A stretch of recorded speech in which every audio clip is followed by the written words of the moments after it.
Buenas noches, el día de hoy continuaremos con la lectura de Harry Potter y el misterio del príncipe en el capítulo número 17 que lleva de nombre En un recuerdo borroso. Y dice más o menos así. Una tarde poco después del año nuevo, Harry, Ron y Ginny se pusieron en una fila junto a la chimenea de la cocina para regresar a Hogwarts. El ministerio había organizado esa conexión excepcional a la Red Flu para que los estudiantes pudieran volver de manera rápida y segura al colegio. La señora Weasley era la única presente en la madriguera para despedir a los muchachos. Su marido, Fred, George, Billy y Flor se habían marchado al trabajo. Se deshizo en lágrimas en el momento de la partida. Hay que decir que últimamente estaba muy sensible. Le afloraba las lágrimas con facilidad desde el día de Navidad en que Percy saliera precipitadamente de la casa con la pastinaca apachurrada de las gafas, de lo cual Fred, George y Ginny se declararon responsables. No llores, mamá, la consoló Ginny, y le dio palmaditas en la espalda mientras la señora Weasley sollozaba con la cabeza apoyada en el hombro de su hija. No pasa nada. Sí, no te preocupes por nosotros, agregó Ron, y permitió que su madre le plantara un beso en la mejilla. Ni por Percy. Es un imbécil, no se merece que sufras por él.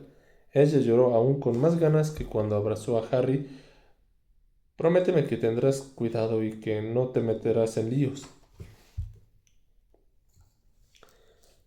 Pero si yo nunca me meto en líos, señora Weasley, usted ya me conoce, me gusta la tranquilidad. La mujer solo soltó una risita llorosa y se separó del muchacho. Pórtense bien, chicos. Harry se metió en las llamas verde esmeralda y gritó: ¡A Hogwarts! Y tuvo una última fugaz visión de la cocina y el lloroso rostro de la señora Weasley antes de que las llamas se lo tragaran. Mientras giraba vertiginosamente sobre sí mismo, atisbó imágenes borrosas de otras habitaciones de magos, pero no logró observarlas bien. Luego empezó a reducir la velocidad y finalmente se detuvo en seco en la chimenea del despacho de la profesora McGonagall. Esta apenas levantó la vista de su trabajo cuando él salió arrastrándose por la chimenea. Buenas noches, Potter. Procura no ensuciarme la alfombra de ceniza. Descuide, profesora. Harry se ajustó las gafas y se alisó el cabello mientras Ron aparecía girando como un trompo en la chimenea. Después, llegó Ginny y los tres salieron del despacho de la profesora rumbo a la torre de Gryffindor. Mientras recorrían los pasillos, Harry miraba por las ventanas. El sol ya estaba poniéndose atrás de todos los jardines, recubiertos de una capa de nieve aún más gruesa que la del jardín de la madriguera. A lo lejos vio a Hagrid dando de comer a Buckbeak delante de su cabaña. Baratija, dijo Ron cuando llegaron al cuadro de la señora gorda. Estaba más pálida de lo habitual y hizo una mueca de dolor al oír la voz fuerte del muchacho. No, contestó. ¿Cómo que no? Hay contraseña nueva, aclaró la señora gorda. Y no grites, por favor. Pero si hemos estado afuera, ¿cómo quiere que sepamos? Harry, Ginny, Hermione corría hacia ellos. Tenía las mejillas sonrojadas y llevaba puesta la capa, el sombrero y los guantes. Ha llegado un par de... No, ha llegado hace un par de horas. Vengo de visitar a Hagrid y a Book. Quiero decir a Whiterwings, dijo casi sin aliento. ¿Han pasado unas bonitas vacaciones?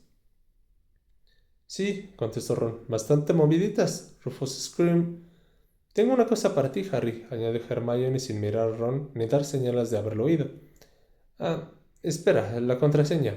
Abstinencia. Correcto, dijo la señora gorda con un hilo de voz, y el retrato se apartó revelando el hueco. ¿Qué le pasa? Preguntó Harry. Serán los excesos navideños, respondió Hermione poniendo los ojos en blanco y entró en la abarrotada sala común. Su amiga Violeta y ella se bebieron todo el vino de ese cuadro de monjes borrachos que hay en el pasillo del aula de encantamientos. En fin, rebuscó su bolsillo y extrajo un rollo de pergamino con la letra de Dumbledore. Perfecto, exclamó Harry y se apresuró a desarrollarlo.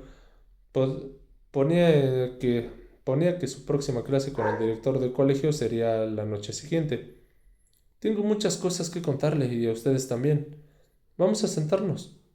pero en ese momento se oyó un fuerte «Rorro», y Lavender Brown salió a toda velocidad de no supo dónde y se arrojó a los brazos de Ron.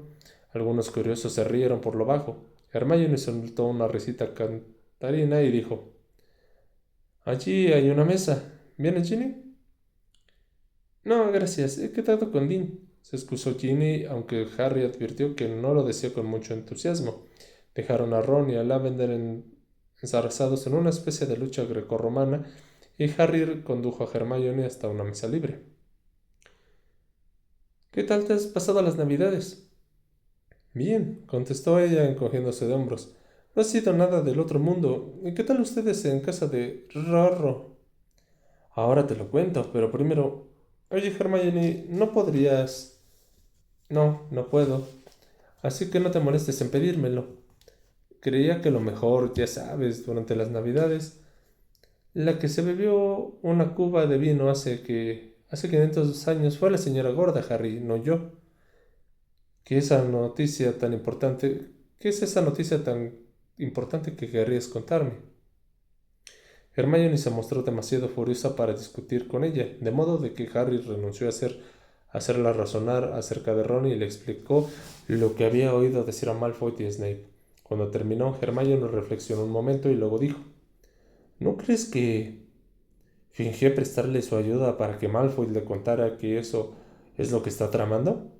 «Sí, más o menos. Eso es lo mismo que cree el padre de Ron y Lupin», refunfuñó Harry. «Pero esto a las, demuestra a las claras que Malfoy está planeando algo. No puedes negarlo». «No, claro». «Y que actúa obedeciendo las señales de Voldemort, como yo sospechaba». ¿Mencionó alguno de ellos a Voldemort?» «No estoy seguro», respondió Harry e intentó hacer memoria. «Snape dijo, tu amo. Esto sí me acuerdo. ¿Y quién va a ser su amo sino Voldemort?» «No lo sé», dijo Hermione mordiéndose el labio. «¿Su padre?» Y se quedó un momento con la mirada perdida, como absorta en sus pensamientos, y ni siquiera vio a Lavender haciéndole cosquillas a Ron. «¿Cómo está Lupin?», preguntó al cabo. «No muy bien», respondió Harry, y le contó todo lo de la misión del ex profesor entre los hombres lobo y las dificultades que se enfrentaba. «¿Has oído hablar de Fenrir Greyback?» «Pues claro», dijo Hermione con sobresalto. «¿Y tú también?» «¿Cuándo? ¿En Historia de la Magia? Sabes bien que jamás he escuchado...» «No, no. En Historia de la Magia no. Malfoy amenazó a Borgin con enviarle a ese individuo en el callejón Nocturne. ¿No te acuerdas? Le dijo que Greyback era un viejo amigo de su familia y quería ver el progreso hacia...» Harry lo miró boca abierto. «No me acordaba.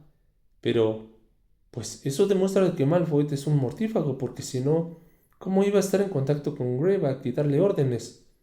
«Es bastante sospechoso», admitió Hermione en voz baja. «A menos que...» «Vamos, Hermione», la urgió Harry con exasperado. «Esta vez tendrás que reconocerlo». «Bueno, cabe la posibilidad de que fuera un farol, una falsa amenaza». «Es increíble, de verdad», dijo Harry meneando la cabeza. «Ya veremos quién tiene razón. Tendrás que tragarte lo que has dicho, Hermione, igual que el ministerio. Ah, sí. Y también tuve una discusión con Rufus Scrimgeour». Pasaron el resto de la velada sin pelearse, criticando al ministro de magia, pues Hermione como Ron opinaba que después de todo lo que el ministerio le había hecho pasar a Harry el año anterior, era una desfachatez que fuera a pedirle ayuda. El segundo trimestre empezó la mañana siguiente con una agradable sorpresa para los alumnos de sexto. Por la noche habían colgado un gran letrero de los tablones de los anuncios de la sala común de cada una de las casas, que anunciaba: «Clases de aparición.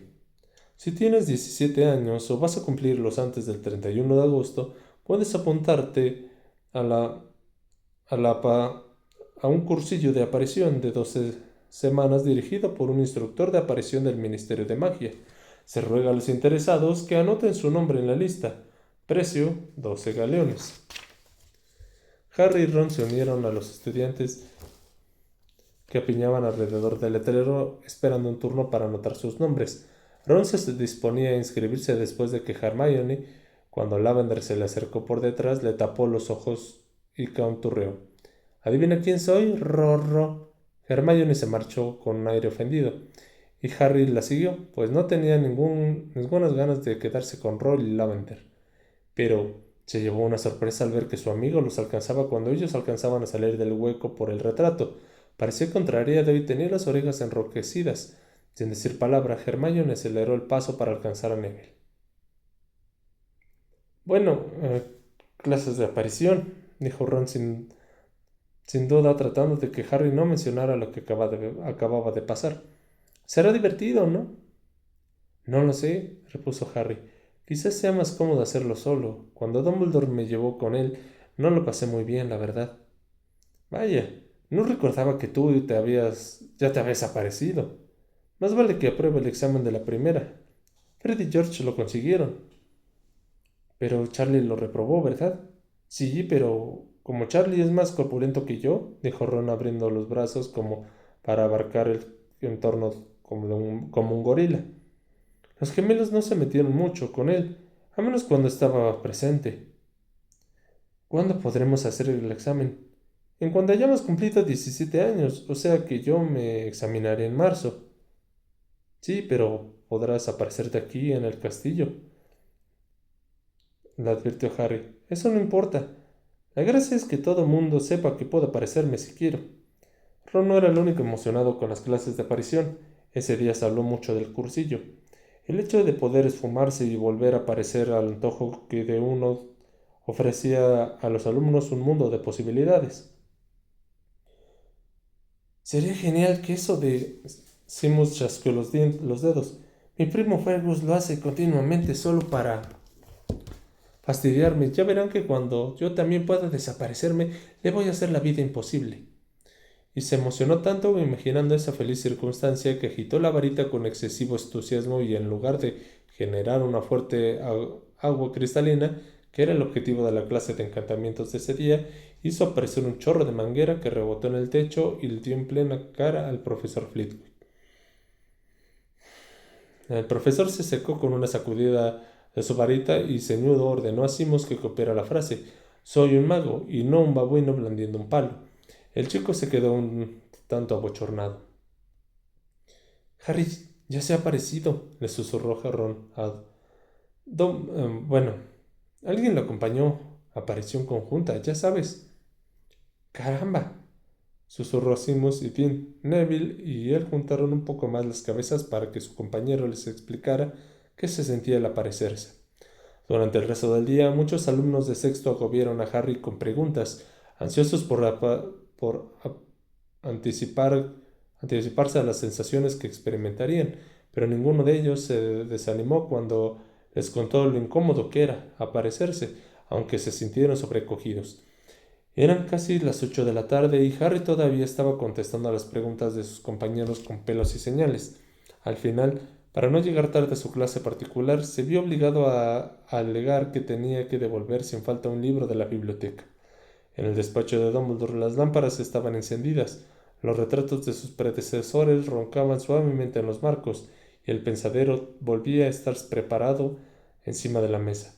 El director tenía las manos posadas en ambos lados de la vasija. La derecha se veía más negra y chamuscada que antes. No parecía que se le estuviera curando, y Harry se preguntó por enésima vez cómo se habría hecho el anciano profesor una lesión tan extraña, pero no hizo ningún comentario. Dumbledore le había dicho que ya lo sabría en su momento, y ahora había otro asunto del que Harry quería hablar, pero antes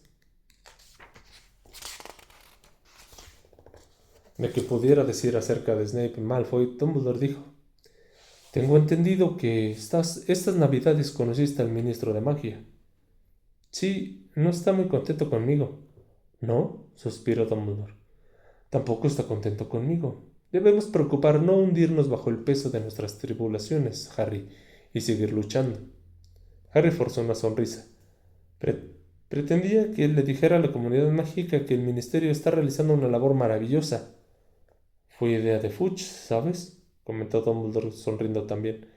Cuando en sus últimos días como ministro intentaba por todos los medios aferrarse a su cargo, quiso hablar contigo con la esperanza de que le ofrecieras apoyo.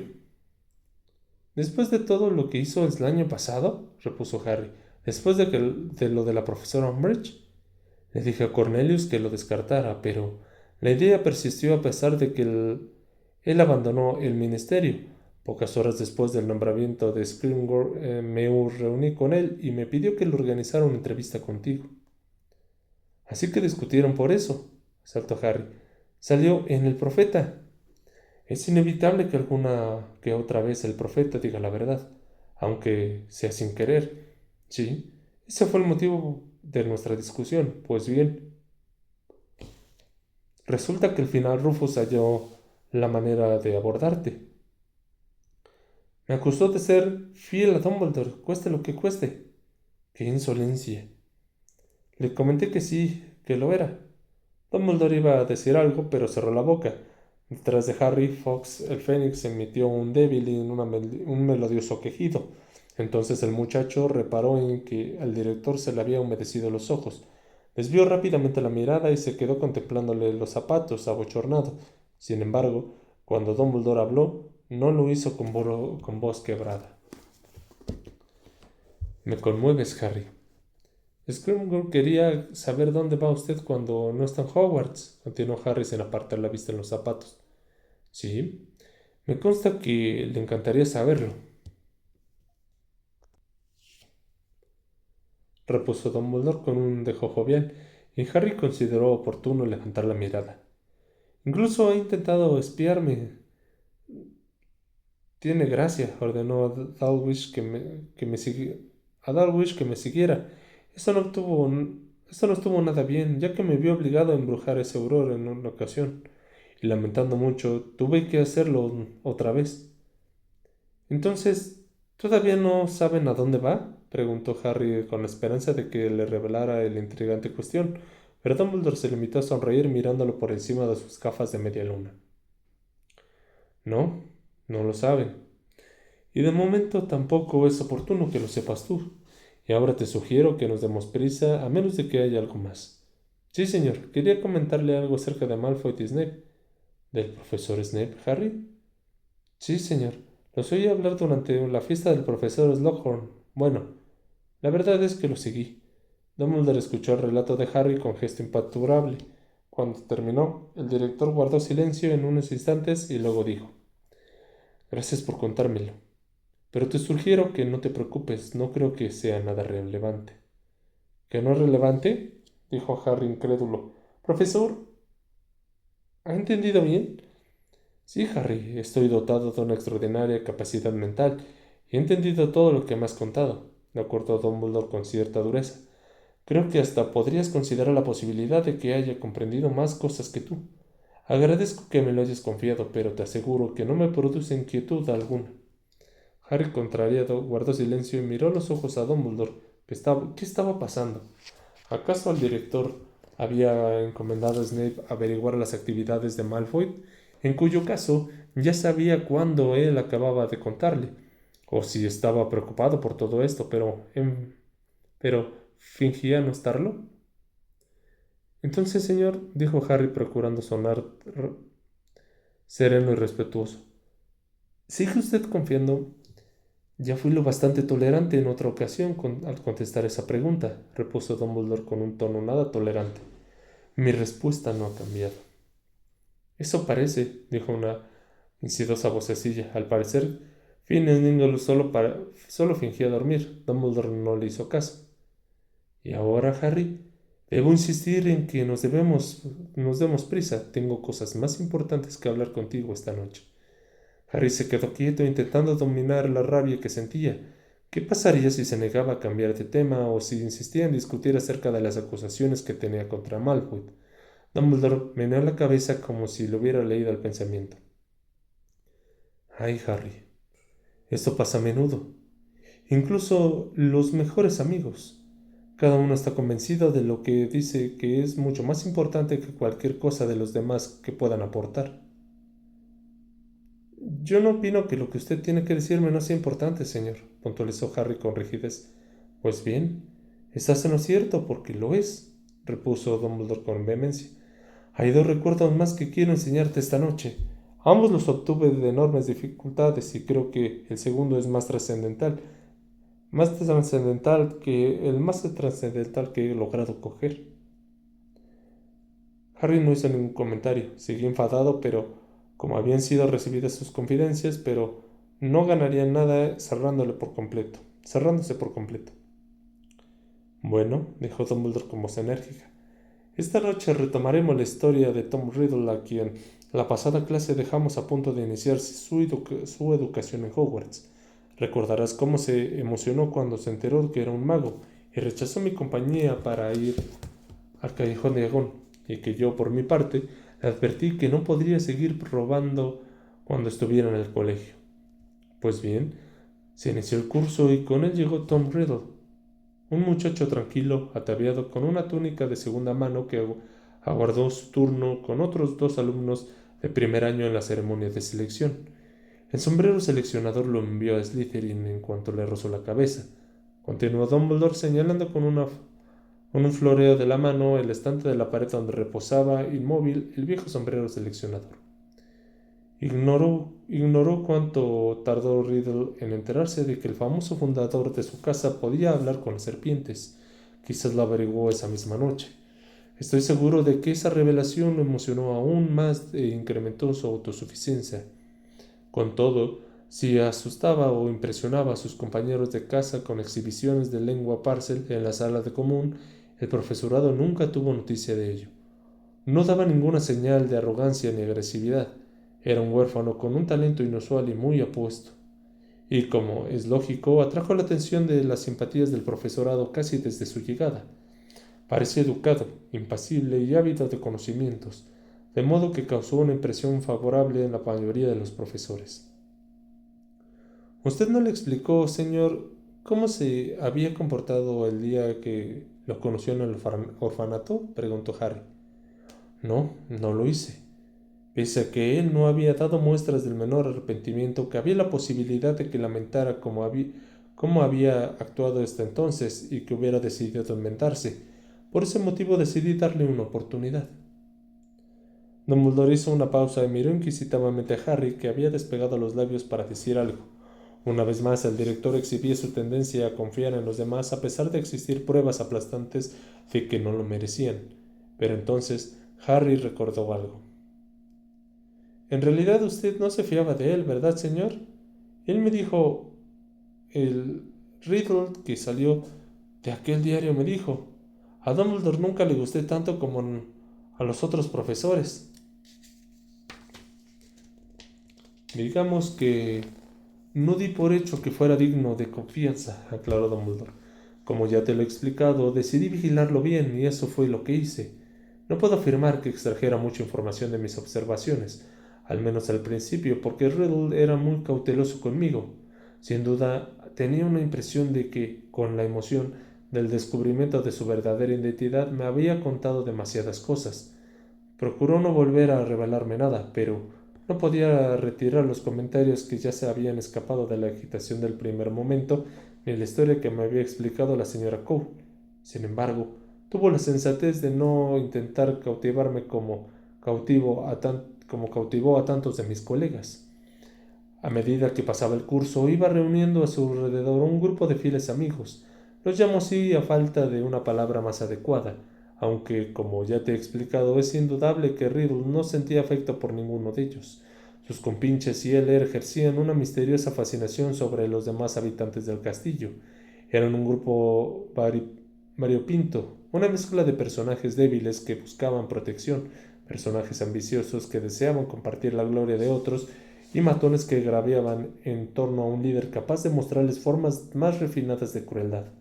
Dicho de otro modo, eran los precursores de los mortífagos, y de hecho, algunos de ellos se convirtieron en los primeros mortífagos cuando salieron de Hogwarts. Estrictamente controlados por Riddle, nunca los sorprendieron obrando mal, aunque los 7 años que pasaron en Hogwarts estuvieron marcados por diversos incidentes desagradables a los que nunca se les pudo vincular de forma fehaciente. El más grave de esos incidentes fue, por supuesto, la apertura de la Cámara de los Secretos, que causó la muerte de una alumna. Como ya sabes, Hagrid fue injustamente acusado de ese crimen. No he encontrado muchos recuerdos de la estancia de Riddle en Hogwarts, continuó Dumbledore mientras colocaba su marchita mano sobre el pensadero. Muy pocos de quienes lo conocieron entonces están dispuestos a hablar de él porque le teman demasiado. Lo que sé lo averiguó cuando él había abandonado Hogwarts, después de concienzudos esfuerzos para localizar algunas personas a las que creí que podrían sacar información, registrar antiguos archivos e interrogar testigos tanto moguls como magos. Los pocos que accedieron a hablar me contaron que Riddle estaba obsesionado por sus orígenes. Eso comprensible, desde luego, pero puesto que se había creado en un orfanato y como es lógico, quería saber cómo había ido a pasar ahí. Al parecer buscó en vano el rastro de Tom Riddle Sr. en las placas de la sala de trofeos, en las listas de prefectos de los archivos del colegio o incluso en los libros de historia de la comunidad mágica. Finalmente se vio obligado a aceptar que su padre nunca había pisado Hogwarts. Creo que fue entonces cuando abandonó de forma definitiva su apellido, adoptó la identidad de Lord Voldemort e inició las indagaciones sobre la familia de su madre, a la que hasta entonces había desdeñado. Como recordarás, ella era la mujer que, según él, no podía ser bruja, puesto que había sucumbido a la ignominiosa debilidad humana de la muerte. El único dato que se disponía era el nombre de Sorbolo. En el orfanato le habían dicho así, que se llamaba a su abuelo materno. Por fin, tras minuciosas investigaciones en viejos libros de familias de magos, descubrió la existencia de descendientes de Slytherin, así que al cumplir los 16 años se marchó para siempre del orfanato a donde iba todos los veranos y emprendió la búsqueda de sus parientes los Gaunt. Dumbledore se levantó y Harry vio que volvía a sostener la botellita de cristal llena de recuerdos nacarados que formaban remolinos. Me considero muy afortunado por haber recogido esto, dijo mientras vertía la reluciente sustancia en el pensadero. Lo comprenderás cuando lo hayamos experimentado. ¿Estás preparado, Harry? Harry se acercó a la vasija de piedra y se inclinó obedientemente hasta que su cara atravesó la superficie que formaban los remolinos. Volvió a sentir la precipitación de lo que se precipitaba en el vacío, una sensación que empezaba a resultarle muy familiar, y poco después aterrizó sobre un sucio suelo de piedra en medio de una oscuridad casi total. Tardó unos segundos en reconocer el lugar, y cuando lo consiguió, Dumbledore ya había aterrizado a su lado. Harry nunca había visto nada tan sucio como es la casa de los Gaunt. Las telarañas se invadían el pecho, una capa de mugre cubría el sueño, y encima de la mesa había restos de comida podrida y mohosa, entre varios casos con repugnantes pozos. La única luz, que era la que proyectaba una vela que ardía en el parpadeando, colocaba a los pies de un hombre de cabello y barba tan largos que Harry no lo veía a los ojos ni a la boca. Estaba desplomado en un sillón junto al fuego y al principio Harry pensó que estaba muerto, pero entonces oyó un fuerte golpe en la puerta y, y el hombre despertó de sobresaltado. Enarboló la varita mágica que sujetaba con la mano derecha y un pequeño cuchillo que tenía en la izquierda.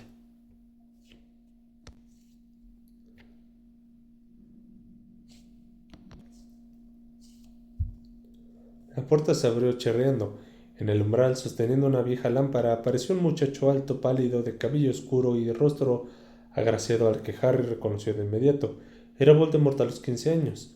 Voldemort paseó despacio la mirada por la casucha y descubrió al hombre sentado en el sillón. Ambos observaron unos segundos, entonces el hombre se incorporó tambaleándose en las numerosas botellas que había esparcidas en el suelo, que entrechocaron y tintinearon. «Tú», bramó, «tú», y se lanzó dando traspiés hacia Riddle con la varita y el cuchillo en ristre. «Quieto», dijo Riddle en Parcel. El hombre patinó y chocó contra la mesa, tirando varios casos mojosos al suelo. Entonces miró fijamente a Riddle. Reinó un largo silencio mientras se contemplaban hasta que el hombre lo rompió. «¿La hablas?» «Sí, la hablo», contestó Riddle. Dio unos pasos hacia el interior de la habitación y dejó que la puerta se cerrara por sí sola detrás de él. Harry no pudo evitar sentir una mezcla de admiración y envidia por la absoluta falta de miedo de Voldemort, cuyo rostro solo expresaba un asco y quizás una ligera decepción. ¿Dónde está Sorbolo?, preguntó. Está muerto, contestó el otro. Murió hace años, ¿no lo sabías? Entonces, ¿quién eres tú? Yo soy Morfin. Morfin, el hijo de Sorbolo. Pues claro. Morfin se apartó el pelo de la sucia cara para ver mejor a Riddle y Harry vio en su mano derecha el anillo con la piedra negra de Sorbolo. Creí que eras ese mogul, susurró Morfin. Eres igual que ese mogul. ¿Qué mogul?, preguntó Riddle con brusquedad. Ese mogul que le gustaba a mi hermana. Ese mogul que vive en la gran casa de más allá, repuso Morfin y escupió en el suelo entre ambos. Eres igual que él, Riddle. Pero él es más viejo que tú, ¿no? Sí, ahora que lo pienso, él es más viejo que tú. Morfin pareció un tanto aturdido y se balanceaba un poco. Se había agarrado el borde de la mesa para no caerse. Él regresó, ¿entiendes?, dijo como atolondrado. Voldemort lo observaba como calibrando sus posibilidades. Se acercó un poco más y le dijo: ¿Riddle regresó? Sí, la abandonó. Y bien merecido lo tuvo por haberse casado con esa basura de tipo, respondió Morfin y volvió a escupir al suelo. Además, antes de fugarse nos robó. ¿Dónde está el guardapelo, eh? ¿Dónde está el guardapelo de Slytherin? Voldemort no contestó. Morfin estaba enfurecido de nuevo. Otro enarboló el cuchillo y gritó: Esa cerda nos deshonró. ¿Y quién eres tú para venir aquí y hacer preguntas sobre esas cosas tontas? Todo ha terminado, ¿no? Todo ha terminado. Miró hacia otro lado, volviéndose a tambalear ligeramente, y Voldemort avanzó unos pasos. Entonces, una extraña oscuridad se apartó de la estancia y extinguió la lámpara de Voldemort, y la vela de Morfin lo extinguió todo. Dumbledore sujetó con fuerza el brazo de Harry y ambos volvieron a elevarse hasta llegar al presente. Después de aquella oscuridad impenetrable, la débil luz dorada del despacho del anciano profesor deslumbró al muchacho. ¿Eso es todo?, preguntó Harry parpadeando. ¿Por qué se ha quedado todo a oscuras? ¿Qué ha pasado? Porque después de eso Morfin no pudo recordar nada, contestó Dumbledore y le indicó que volviera a sentarse. Cuando la mañana siguiente despertó, estaba tendido en el suelo, solo, pero el anillo de Sorbolo había desaparecido. Entretanto, en el pequeño Hangleton, una sirvienta corría por la calle principal gritando que había 3 cadáveres en el salón de la gran casa. Eran los de Tom Riddle Sr., su padre y su madre. Las autoridades muggles se quedaron perplejas. Que yo sepa, todavía no saben cómo murieron los Riddle, ya que la maldición Avada Kedavra no suele dejar lesiones visibles. La excepción se hallaba en que ese preciso momento ante mí, añadió Dumbledore señalando la cicatriz de Harry. En cambio, el ministerio supo de inmediato de que se trataba de un asesino triple perpetrado por un mago. También sabía que al otro lado del valle, donde se alzaba la mansión de los Riddle, vivía un expresidiario que odiaba a los moguls y que había sido condenado por una vez agredir a una de las personas que habían encontrado muertas. Así pues, el ministerio llamó a declarar a Morfin, pero no necesitaron interrogarlo ni utilizar veritaserum o legeremancia. Morfin confesó de inmediato ser el autor de los asesinatos y dio detalles que solo el criminal podía conocer. Declaró que se sentía orgulloso de haber matado a aquellos moguls y que llevaba a algunos esperando a que se presentara la ocasión. Como entregó su varita, se demostró que había sido utilizada para matar a los Riddle, que de modo que permitió que lo llevaran a Azkaban sin oponer resistencia. Lo único que atormentaba era que hubiera desaparecido el anillo de su padre. Me matará por haberla perdido. Me matará por haber perdido su anillo, decía una y otra vez a sus captores, y al parecer fue lo único que dijo a partir de ese día, que pasó el resto de su vida en Azkaban, lamentando la pérdida de la última reliquia de Sorbolo. Morfin está encerrado cerca de la prisión junto a los otros desdichados que expiraron dentro de sus muros. ¿Voldemort le robó la varita mágica a Morfin y la utilizó?, preguntó Harry enderezándose en el asiento. Así es. No tenemos ningún recuerdo de que lo demuestre, pero creo que podemos estar casi seguros de lo que pasó. Voldemort le hizo un encantamiento aturdidor a su tío, le quitó la varita y cruzó el valle hasta la gran casa de más allá, donde asesinó al mogul que había abandonado a Mérope, y por si acaso mató también a sus abuelos moguls, de modo que se destruyó por completo el indigno linaje de los Riddle y se vengó del padre que nunca había querido. Luego regresó a la casucha de los Gaunt. Realizó unos complejos conjuros para implantar un falso recuerdo en la mente de su tío. Dejó la varita de Morfin junto a su propietario, que estaba inconsciente, y se guardó el antiguo anillo que éste llevaba puesto y se marchó. ¿Y Morfin no se dio cuenta de que no lo había hecho él? No, nunca, dijo Dumbledore. Hizo una confesión detallada y jactosa. Pero si Morfin siempre conservó el recuerdo de su conversación con Voldemort. Así es, pero hicieron falta arduas sesiones que experimenta la legeremancia para recuperar dicho recuerdo, aclaró Dumbledore. Además, ¿por qué iba a ir alguien a ahondar más allá de la mente de Morfin si él ya había confesado el crimen? Sin embargo, conseguí realizarle una visita en sus últimas semanas de vida, cuando yo trataba de descubrir mucho al traer ese recuerdo. Al ver que su contenido, intenté que liberaran a Morfin de Azkaban, pero antes de que el ministerio tomara una decisión, murió.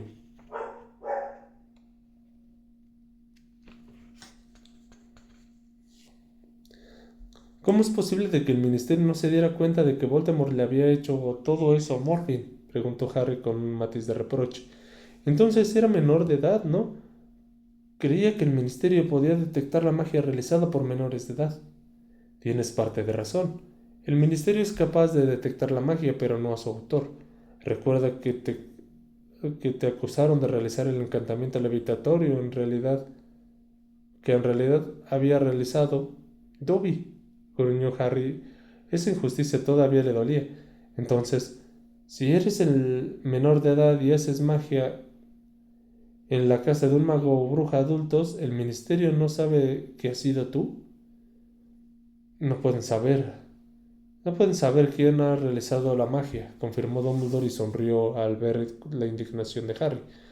Confíen en que los padres magos hagan cumplir las leyes a sus hijos mientras vivían bajo su techo. Vaya tontería, dijo Harry con desdén. Mire lo que pasó en este caso, mire lo que pasó a Morfin. Estoy de acuerdo contigo, convino Dumbledore. Fuera de lo que fuese, Morfin no merecía como murió, no merecía morir como murió, acusado de unos asesinatos que no cometió. Pero se está haciendo tarde, y antes de que nos separemos, quiero que veas el segundo recuerdo.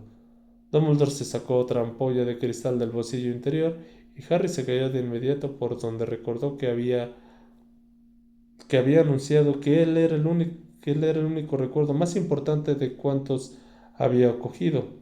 Harry se dio cuenta de que el director le costaba vaciar el contenido en el pensadero, como si se lo hubiera pesado ligeramente. ¿Acaso acaban los recuerdos? Este nos llevará hace mucho tiempo, dijo Dumbledore cuando finalmente consiguió vaciar la ampolla. Volveremos enseguida. Acércate al pensadero, Harry. El muchacho volvió a atravesar la superficie plateada y esta vez aterrizó delante de un hombre que la reconoció de inmediato. Horace Slughorn, pero mucho más joven. Harry estaba tan acostumbrado a la calva del profesor que le desconcertó un poco verlo con una mata de tupido y brillante cabello de color pajizo. Parecía que le hubieran puesto un tejado de paja en la cabeza, pero en la coronilla ya tenía una reluciente calva de tamaño de un galeón. Por lo demás, el bigote menos poblado que... Por lo demás, el bigote menos poblado del que Harry veía en el presente era rubio y rojizo. Slughorn no estaba tan gordo como en sus años mozos, aunque los botones dorados del chaleco son ricos bordados que soportaban a cierta tensión. Estaba repantigando en un cómodo sillón de rejas y apoyaba los pequeños pies en el pop de terciopelo. En una mano tenía una copita de vino y con la otra rebuscaba una caja de piña confitada. Harry echó un vistazo mientras Dumbledore aparecía a su lado y comprendió que se encontraba en el despacho de Slughorn. Había media docena de adolescentes sentados a su alrededor del profesor, en asientos más duros o más bajos que el suyo. Harry reconoció al instante que Riddle, con la mano derecha, apoyaba perezosamente en el brazo de su butaca, era el que parecía más relajado de todos y su rostro el más atractivo. Harry dio un respingo al ver que llevaba el anillo de oro con la piedra negra de Sorbolo, pues eso significaba que ya había matado a su padre. ¿Es cierto que la profesora Merritt se retirará, señor?, preguntó en ese momento Riddle. Ay, Tom, aunque lo supiera no podría decírtelo, contestó Slughorn, haciéndose un gesto reprobatorio con el dedo índice cubierto de amíbar, aunque se estropeó ligeramente al efecto de guiñarle el ojo al muchacho. Desde luego me gustaría saber dónde obtienes esa información, chico. Estás más enterado que la mitad del profesorado, te lo aseguro. Riddle sonrió y los demás rieron y se lanzaron miradas de admiración. Claro, con tu asombrosa habilidad para saber cosas que no deberías saber y con tus meticulosos halagos a la gente importante. Por cierto, gracias por la piña, has acertado, es mi golosina favorita. Mientras varios alumnos reían disimuladamente pasó algo muy extraño. De pronto, la habitación se llenó de una espesa niebla blanca de modo de que Harry no veía más allá de la cara de Dumbledore, que estaba de pie a su lado. Entonces la voz de Slughorn resonó a través de la niebla exageradamente fuerte. Te echarás a perder, chico, ya verás. La tienda la niebla se disipó con la misma rapidez con la que había aparecido, y sin embargo, nadie hizo ninguna alusión a lo ocurrido, ni puso cara de que acabara de pasar algo inusual. Desconcertado, Harry miró alrededor al mismo tiempo que su pequeño reloj, que un tiempo Harry miró alrededor al mismo tiempo que un pequeño reloj dorado que había encima de la mesa de Slughorn, que daba a las 11. Madre mía, ya es tarde, se extrañó el profesor. Será mejor que se marchen, chicos, o si no tendremos problemas. Lestrange, si no me entregas tu redacción, mañana no me quedará más remedio que castigarte, y lo mismo te digo a ti, Avery.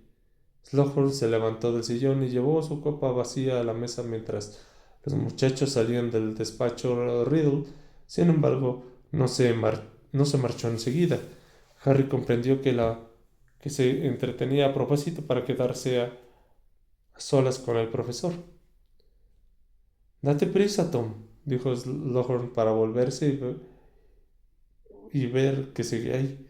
No conviene que te sorprendan levantando esas horas, porque además eres perfecto. Perfecto. Quería preguntarle una cosa, señor.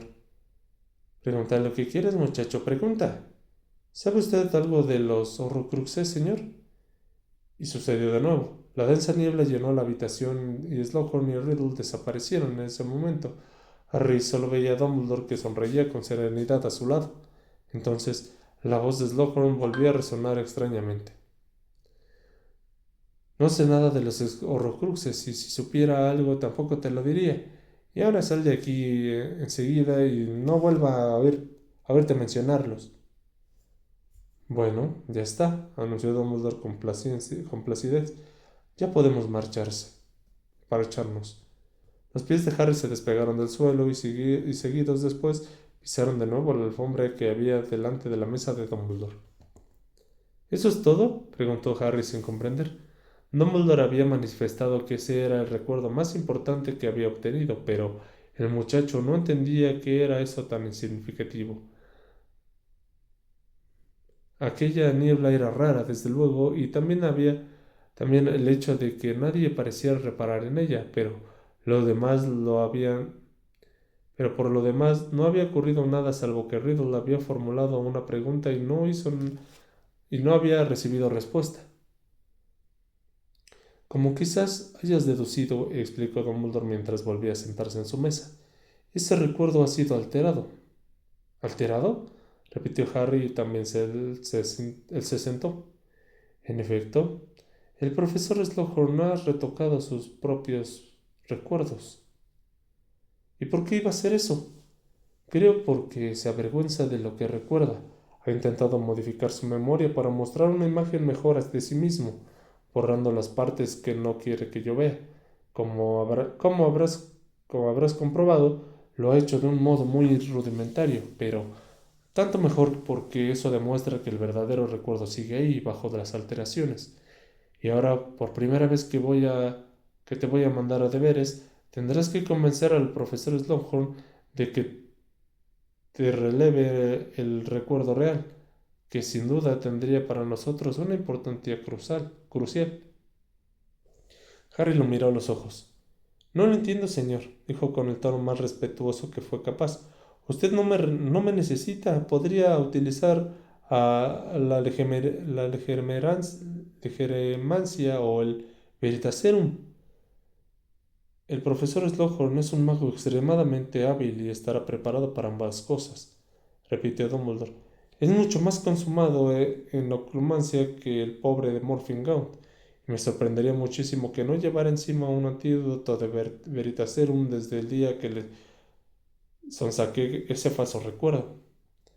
Opino que será una tontería intentar arrancarle la verdad por la fuerza, puesto que podría resultar contraproducente. No quiero que se marche de Hogwarts, sin embargo,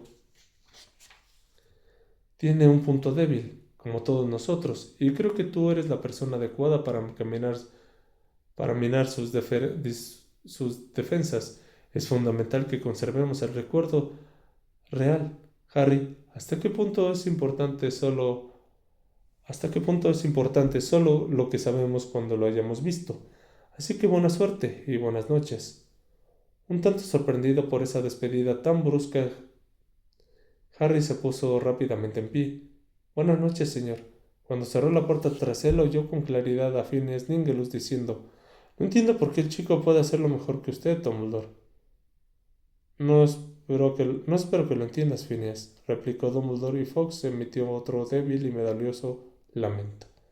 Fin del capítulo 17. Bueno, gente, wow, vaya, pensé que iba a durar un poquito menos, pero sí se tomó su tiempo. Entonces, avanzamos un poquito más, vimos estos recuerdos de Tom Riddle, prácticamente también. Y seguimos conociéndolos, o sea, seguimos viendo qué pasó, y agregando más temas de cómo se empezó a volver malo, ¿no? Les agradezco mucho que hayan estado el día de hoy en la lectura. Costó mucho trabajo, ya es ahorita un poco tarde.